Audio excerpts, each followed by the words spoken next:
హైదరాబాద్ అనగానే సాఫ్ట్వేర్కి ఒక ఐకానిక్ అనుకుంటున్నాం. అదే కాదు, త్వరలో మిల్లెట్స్ కూడా ఐకానిక్ నగరంగా వెలుగొందబోతుంది.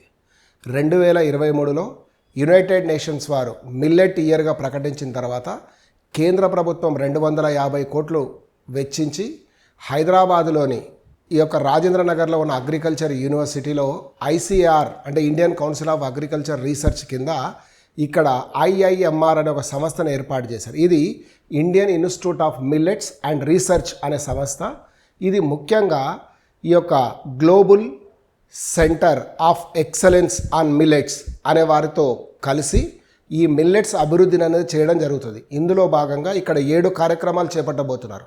ఒకటి మిల్లెట్కి సంబంధించిన జన్యు బ్యాంక్, రెండవది వచ్చేసి ఆవిష్కరణల రూపకల్పన చేయడం, మూడవది నేషనల్ ల్యాబొరేటరీ ఒకదాన్ని ఏర్పాటు చేయడం, 4 మిల్లెట్ మ్యూజియం ఏర్పాటు చేయడం, 5 పశుగ్రాసం, 6 జీవ ఇంధనాల యొక్క ఉత్పత్తి, 7వది వచ్చేసి పారిశ్రామికంగా దీన్ని ఏ విధంగా ఉపయోగించుకోవచ్చు అనేది. మొత్తం 7 కార్యక్రమాలను మిల్లెట్కి సంబంధించింది హైదరాబాద్లోని రాజేంద్ర నగర్లో చేయబోతున్నాం. Thank you all. Will meet in another video.